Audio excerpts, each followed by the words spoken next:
Okay, so I just want to point out again today for the genetics lecture, right? These are links to all the animations on the publisher's website.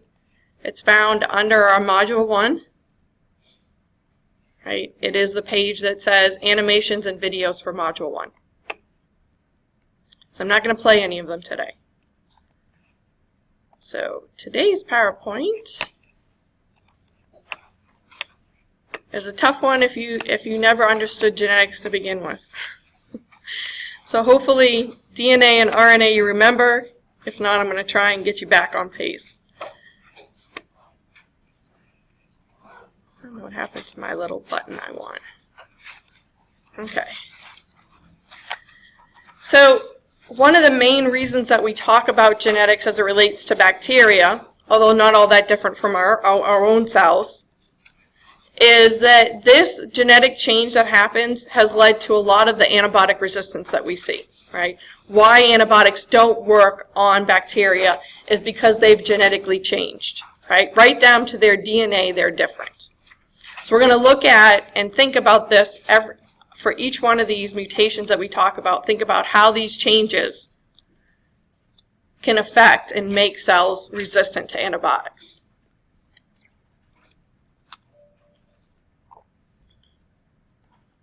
So you might ask, why do we talk about this stuff? That's why, right? It's a very important component.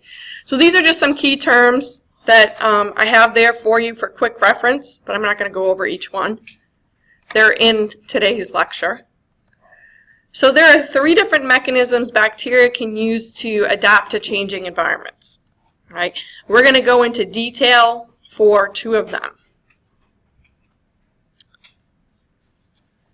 One of them is this ability of being able to transfer genetic information from one cell to another. This happens vertically from the mother cell to the daughter cells. And it can happen horizontally, like basically between cousins exchanging information.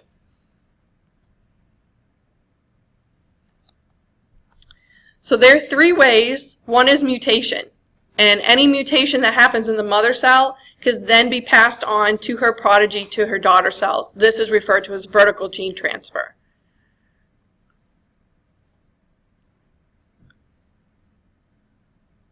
Gene transfer that happens horizontally, or sometimes referred to as lateral, is this actual movement of genetic information from one cell to another cell. They could be related or unrelated, right? They could be cousins, they could be not even related at all. The third one that we're not going to discuss is expression of genetic information. That one we're not going to go into detail. This is where your cells, just like bacterial cells, you have all the DNA necessary within your cell. But especially for a multi-celled organism like ourselves, we differentiate into different cells and different organs. So even though a liver cell has the information to make hemoglobin, it doesn't make it to the large extent that our red blood cells do because it doesn't need it for its functionality, right? So our red blood cells, they utilize that DNA to make that protein hemoglobin, to be able to do their main function, which is to carry oxygen. Not the case for your liver cells, right? Totally, completely different job. They're not using that part of their DNA. They're using other components to do their job. And so we're affected by the environment of our body, right, as to what DNA the cells are using or not using. For a single-celled organism like a bacteria, they also are going to respond to their environment. They're going to utilize the DNA that they need to utilize within the different environmental constraints. So probably the most widely studied and best understood is the ability of E. coli, Escherichia coli, to digest lactose, that particular sugar that's found in what? Milk, right? And milk products, stuff made from milk. And some people have trouble with that, and it has everything to do with your E. coli that live in your intestines. Because some people no longer digest and absorb lactose in their small intestines. So therefore it gets to your large intestines, and E. coli has the ability to digest it. Although most of the time he doesn't get to see it, right? Most of us eat the lactose, absorb it before it even gets to the large intestines. So they have no reason to make the enzymes or the protein ports in their membranes to bring in lactose.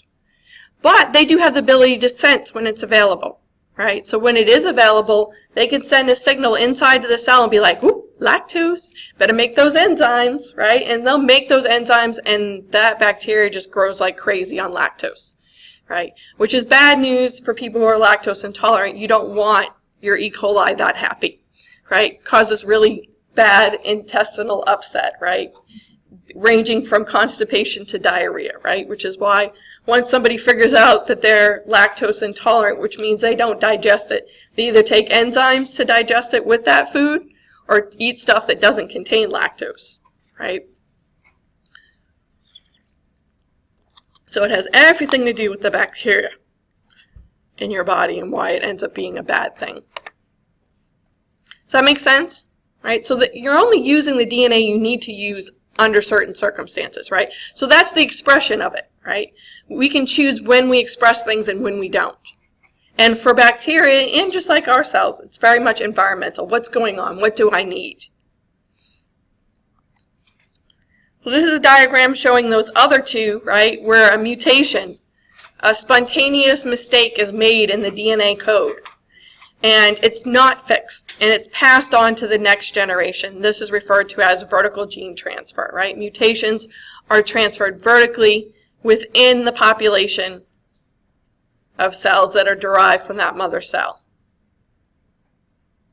Same is true for human mothers, right? We transmit even disease vertically, right, because of having internal gestation.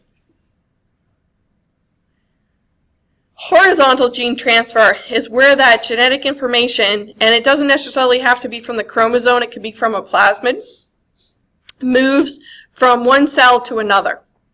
And so there's 3 different ways in which this happens that we're going to go into the detail for that. But once a cell acquires that, it can then pass it on vertically, right? And stuff that's been passed on vertically could then be transferred horizontally. Right? So genetic information is moving and changing, right, throughout the bacterial population all the time. For us, change is bad, right? Because change could lead to antibiotic resistance, right? They could acquire information, genetic information, DNA, that allows them to no longer be harmed by our antibiotics. One example that really kind of sticks with people is there's a plasmid out there that's referred to as a resistance plasmid. It contains an enzyme on it that digests penicillin-like drugs. Anything that has a beta-lactam ring, it breaks it. So if a bacteria acquires this plasmid, it's resistant to penicillin because it destroys that antibiotic. It cannot bind to the proteins it needs to bind to. It can't stop that cell from making a strong peptidoglycan cell wall. So that's where it's scary for us. Of course, it's good news for them, right? If they're resistant, they'll survive, right? They'll pass their information on, they'll continue. So what's the difference between a genotype and a phenotype? Genotype refers to just the DNA code, right? Right down to the A's, G's, T's, and C's, right? Those nitrogenous bases that make up the nucleotides of DNA. The phenotype is the physical expression of that genetic information. So for the most part, right, you're taught in other classes, it leads to what you look like, right? But more on a molecular level, it would be the proteins that are produced. Because remember the process of it goes from DNA to messenger RNA to proteins. It's the most common product of your genetic information. They catalyze most of the reactions in your cells, and they give structural support. Proteins are the workhorses of your cells. And so they're what allow you to do things, right? So this physical expression, this thing that is expressed, it's made, and it allows you to do things. So in the case of that E. coli, being able to make those enzymes to digest lactose, right? That's a phenotype, that they're able to digest lactose.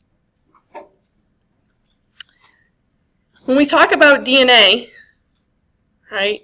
We talk about chromosomes and sets of information. So there's a set within your DNA, or within that E. coli's DNA, of code that codes specifically how to make those proteins to digest lactose.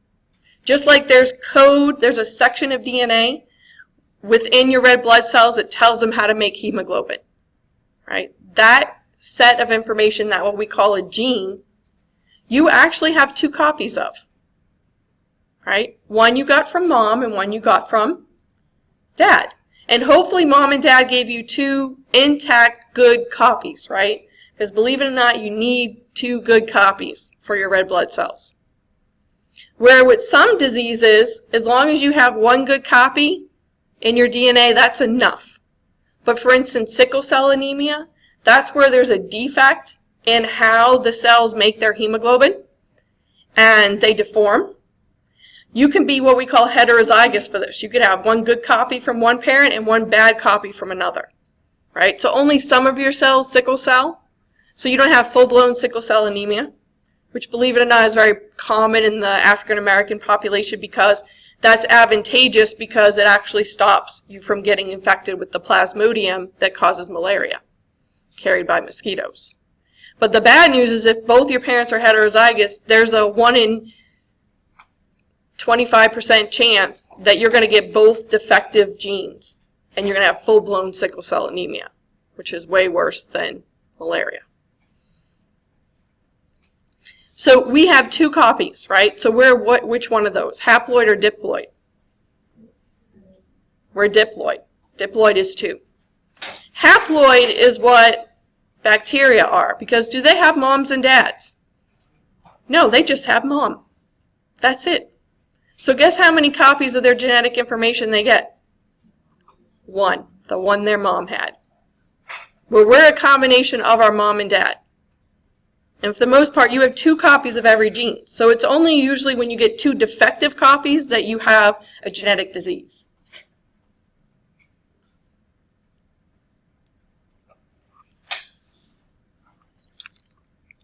So this puts them at a disadvantage, right? Because haploid means how many copies? 1. Diploid is 2, right? So we always have like a backup copy, you could say, right? Do bacteria have that? No. So if their mom gives them a defective copy, that's it, right? They don't have that genetic information they may need. So if mom made a mistake, this could be lethal to those cells. This is why genetically they change quicker than we do, because they only have that 1 copy.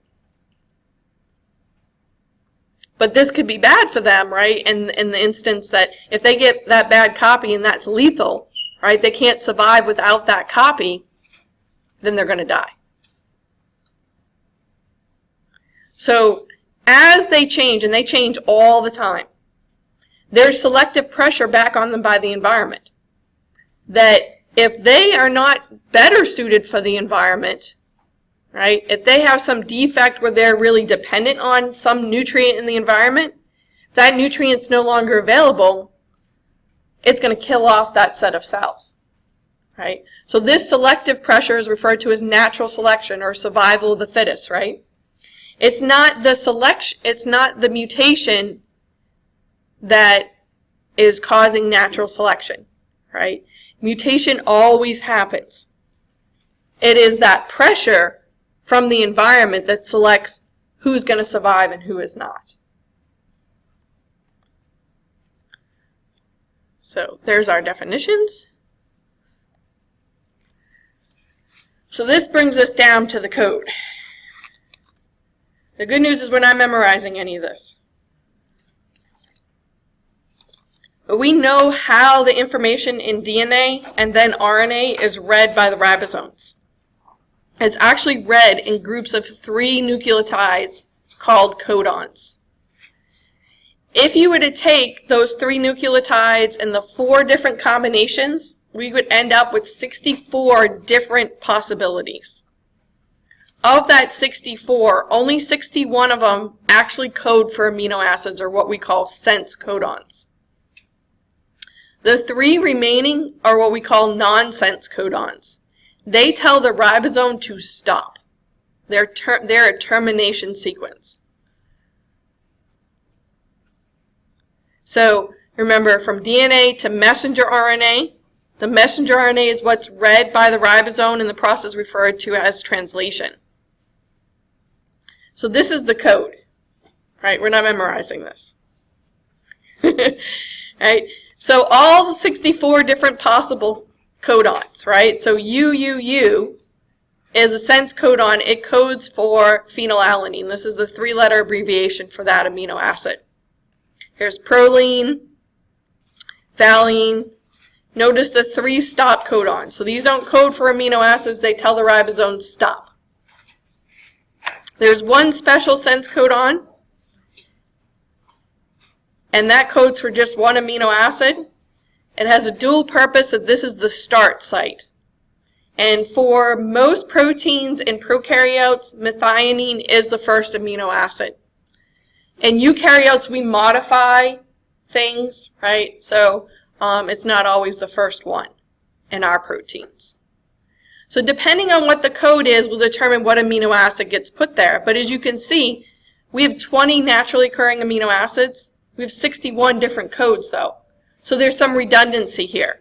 Well, you'll notice that leucine actually has 6 different codes, right? That amino acid, any one of these codons will code for that amino acid.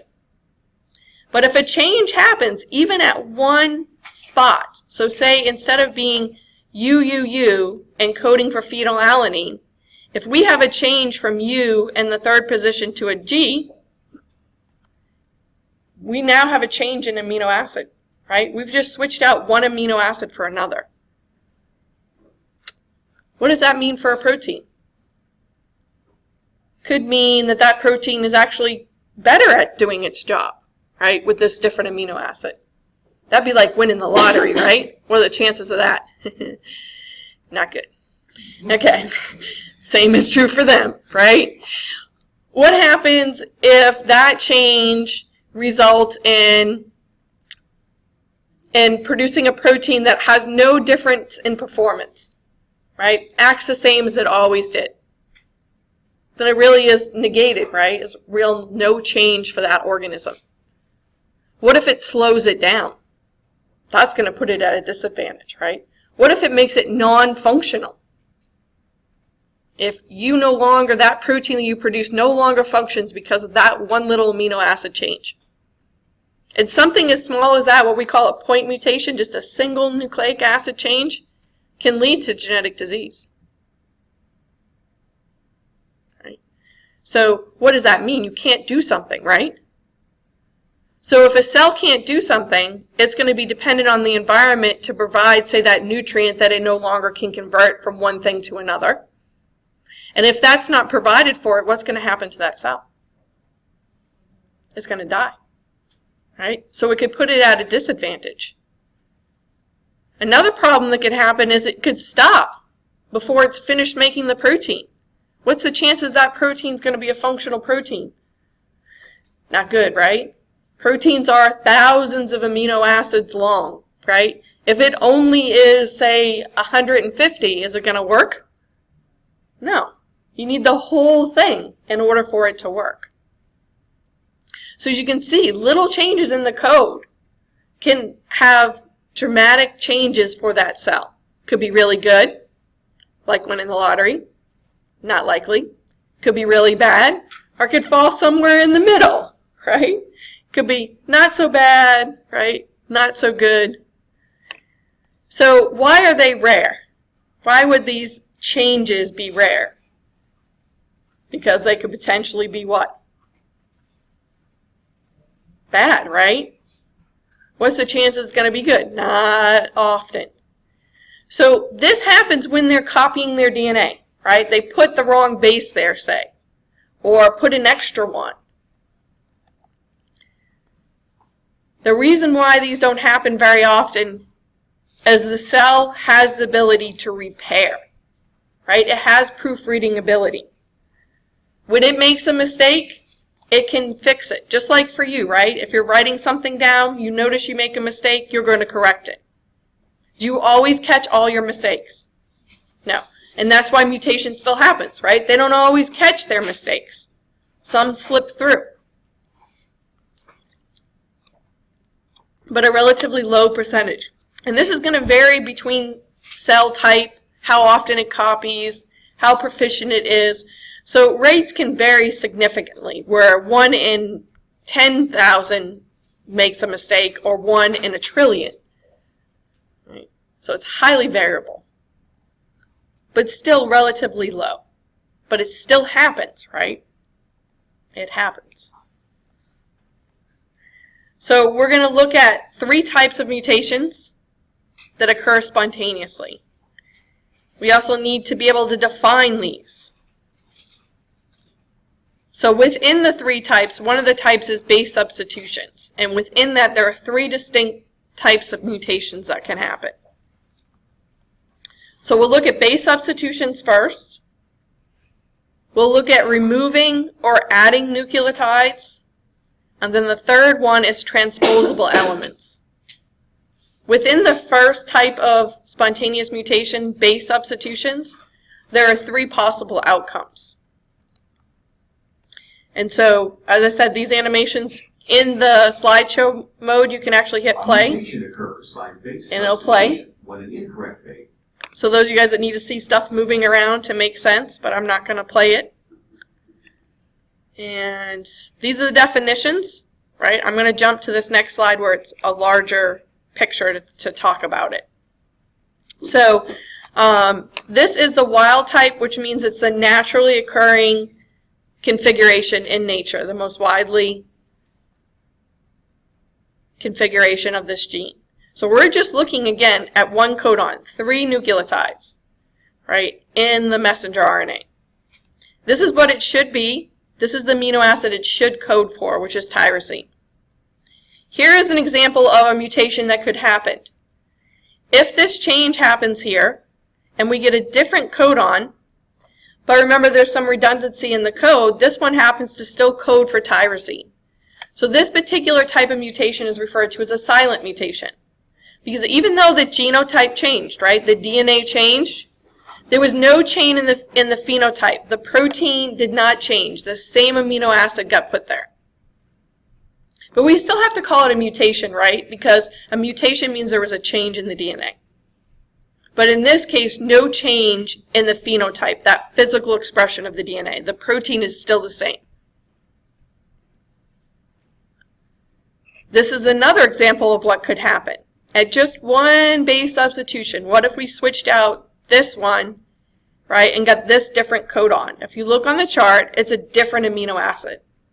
So again, it's a mutation. In this case, since it's switching one amino acid for another, remember those codons are called sense codons that code for amino acids. So in this case, it's a missense. It's a mistake, right? It's a missense mutation. We've made a mistake. We've put the wrong amino acid there. So what effect could this have on the cell? Could it be good? Could they have won the lottery? They could have, right? They could have a better functioning protein. Could even be now antibiotic resistant. That would really be winning the lottery. Could it have a no effect?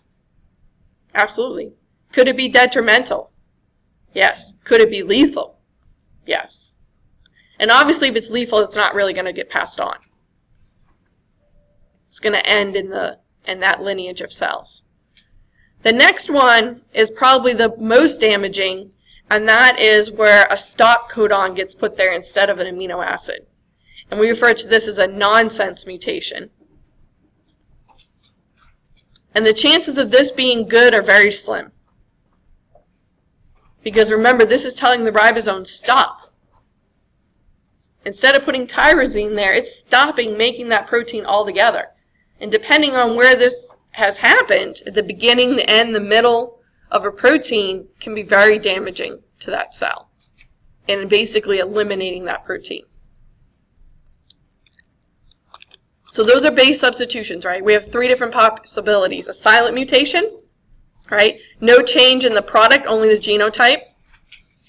A missense mutation, where you have one amino acid switched out for another. Could be good, could be bad. Stop codon, right? A nonsense mutation, where a stop codon is put there, chances are probably a bad result. The next one that we'll look at is adding or removing nucleotides. And this is probably the worst type of mutation because it creates the greatest amount of change. So there's a special type of mutation that results from adding or removing one or two base pairs. And this is called a frame shift.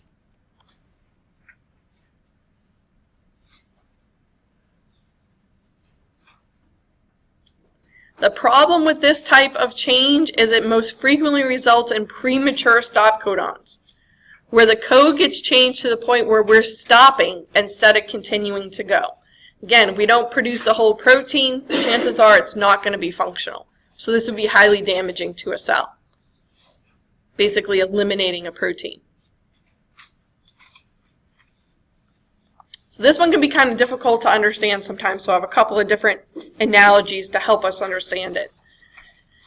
So this is the wild type sequence, right? Remember, that ribosome reads these messenger RNA groups in groups of 3 called codons to code for different amino acids. So this is how the code is supposed to look.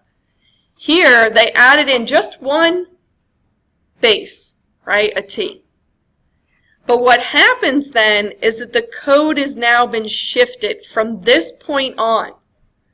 So now, instead of coding for tyrosine, it's coding for isoleucine, and the next one's even messed up. You've got arginine, and worst case scenario, we're stopping before we're supposed to. Right? So you mess up the code from that point forward. You're shifting everything when you add or remove. So don't worry about the bad grammar, right? There's a reason for why I picked these words, right? They're all 3-letter words. Do y'all see that? So they all basically represent a codon. Other than the bad grammar, this sentence, you can read it, right? It makes somewhat sense, right? The cat ate the dog. Okay. Here, I did something. What did I do? I didn't rearrange the letters. I shifted it over because I removed the T. But I did just as a ribosome would do and is programmed to do. I only read in groups of 3 letters, right? So I have HEC. It's me. Cable guys at my house. I'm so tired of those people. Why he's calling me? Okay. HEC, right? That's not a word in our language. And the same thing for ribosome, right? It's going to read it just as it's presented in those 3 groups, and it's going to put whatever amino acid that's supposed to be. What's the chances it's going to be the one it's supposed to be? It's not, right? The code has changed. The complete code has changed. All the way. The whole sentence got messed up, right? What happens if I add something? I added an A here. But I did the same thing a ribosome would do, right? Groups of 3, groups of 3, groups of 3. So it's all messed up, the whole thing. There's one exception to this. And that is if you add a whole codon, 3 bases in between codons. So in this case, if I inserted big in, might help us out, right? The big cat ate the dog. It didn't change the sentence, did it? Nothing shifted. Everything's still like it was. I'm still reading in groups of 3 letters, right? I still got my 3-letter words. So here, our analogy here is that each codon represents what in a protein? What does a ribosome put there for each codon? What builds proteins? Amino acid. So here, we just inserted an extra amino acid. That's all we did. Right? So the word represents a codon, right? This would represent an amino acid. So here's in DNA code and RNA. So notice this top one is how it's supposed to be. But this bottom one, I made a change. I added in a whole codon, a whole amino acid. Do you guys find which one I added in? the first val, right? I inserted this one in, but notice the code picks up right after that, tyrosine, valine, lysine. No frame shift. Okay, so now for analogy, you probably understand, and you're probably glad you don't have to do in my class, because we'll go to the computer lab next week for our test, and you'll take the test on the computer.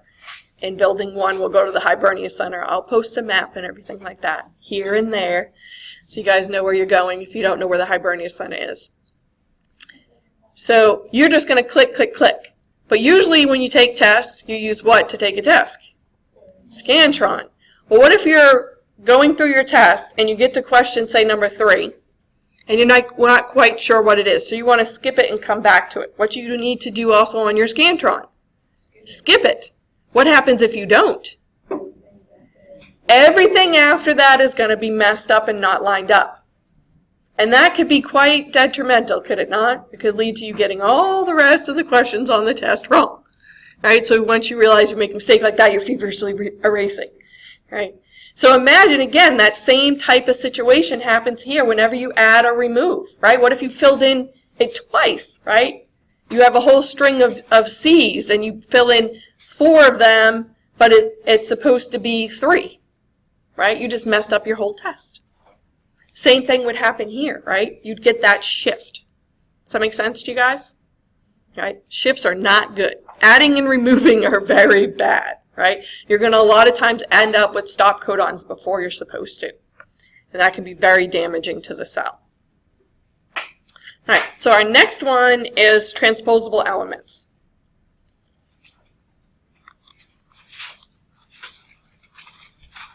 These guys are sometimes referred to as jumping genes because they can move throughout the chromosome. They can even move from plasmids back onto plasmids and off of them. So one of the things that I don't like about this video, it's not showing the level of detail that you would need to understand on why this is a bad thing. It's great, it shows segments of DNA, right, moving from one section to another, but why is that a bad thing? The bad thing is that information is in sections. So say this green thing codes for a particular protein. Somewhere in here, too, there are sections that aren't being shown that code for specific things. If you disrupt those sections, they're not going to be functional anymore. So as I said, sometimes they're referred to as jumping genes because they move throughout.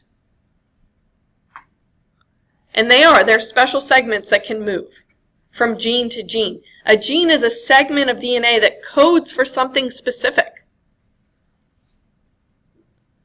The problem is that when it jumps from one spot to the other, it can disrupt other genes and therefore disrupt their functionality. It can make it non-functional. And this has been used in this happens, right, naturally, but we've used this phenomenon in genetic research, where there's even a line of mice at LSU vet school for research that have a particular mutation where a gene has been knocked out. It's been disrupted so that those mice cannot do a specific thing. So they can study the effect of not having that ability has for those mice. Right all the way to an organism level, they've done this type of genetic change. So this is the detail that's important, right? Imagine this is DNA, right? And this is a whole bunch of A's, G's, T's, and C's. But all of this together labeled 1' codes for a particular protein. That code has to be all together and intact in order for it to function. Number 1, 2, and 3, right? These are all separate genes. And 3', they're all separate genes. And in this example over here, A, B, and C, these are all different proteins, different genes, segments of DNA that code for a specific protein. When this transposable element, this jumping gene, jumps from here to here, notice it disrupts B. B has been split in half now. The bad news for B now is that just became a non-functional gene. That cell can no longer make that protein. Now, depending on how important that protein is, right, determines on how bad that change is. because when RNA polymerase reads, it's not going to know that this has been split up. It's not going to jump from here to here. It doesn't do that.